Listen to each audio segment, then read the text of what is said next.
all of us are aware the importance of livestock, especially in India and also in other parts of the world. Agriculture, despite so much of innovations, technological upgradations, technical knowledge, is still dependent on too many extraneous factors and on nature. And anything going wrong, which we had seen since last 2-3 years in India itself, we have semi-drought, drought, sometimes alert situations, if not drought, but there are simulations of a drought situation. So what saves the farmer, which is the bulk of the population of the country, at least in India, 70% are farmers. So it's the livestock. Fortunately, the government of India as well as the state governments are understanding the importance of livestock because of various other factors apart from the demand for animal protein, the importance of, because as Dr. Shukla said, that it's one of the key livelihood contributor in our country. So with these, everybody is realizing the importance, and in a drought situation, especially in countries where droughts come very often, animal husbandry saves the total GDP of the agriculture ministry. The contribution to GDP by the agriculture ministry is saved because of animal husbandry, especially when there is it's a drought year. It's very, very important. Now, more important because the demand for animal protein is going very high, and I think it will go higher because of urbanization and other such factors. And at the same time, now only quantity, in quantity terms, we are not seeing it as a challenge, but also in quality aspects. There are some technical problems, there are some issues of inputs. Rather, the issues of inputs are more serious, and unfortunately, it's becoming day by day more serious. So then there are issues of AMR and other things which we would be talking of. So, and about its importance, I need not tell you. There are bottlenecks on which I would like, because my job as a policy maker, my job as a member of the federal government is to ensure that the poultry farmer, the smallest poultry farmer who has 5 birds, to the biggest poultry farm which is operating at 2 lakh, 4 lakh, 5 lakh, 10 lakh birds, are safe. And there are issues, one which I would like to flag, and I would expect a lot of discussion on this, because since last 2-3 years, the cost of maize, the cost of soya, the cost of other inputs have gone manifold up, and we have tried to control it, and fortunately, with the intervention of the Government of India and our Agriculture Minister, we have been able to, with the help of the poultry associations, we have been able to check it, control it.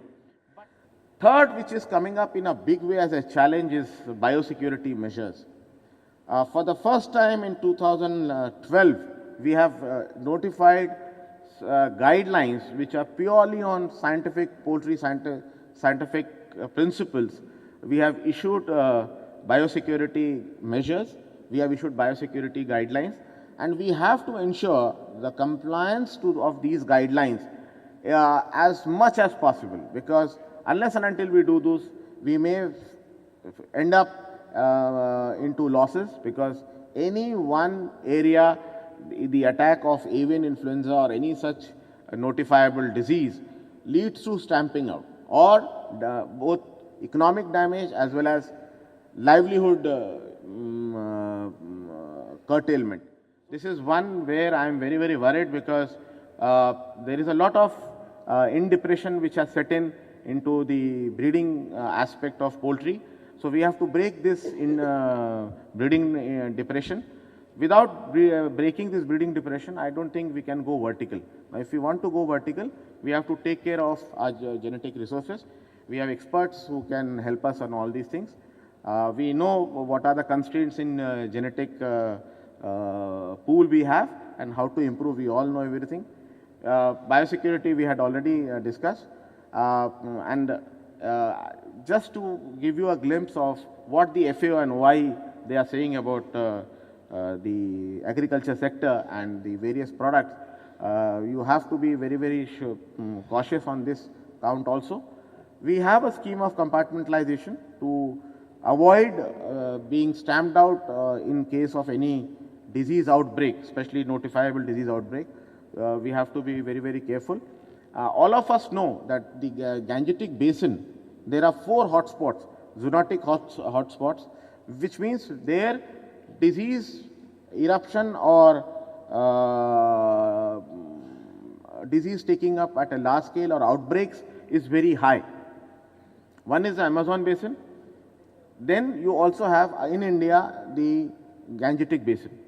So these are 4 hotspots of zoonosis. So we have to see what type of the production system it is and what type of solution it needs.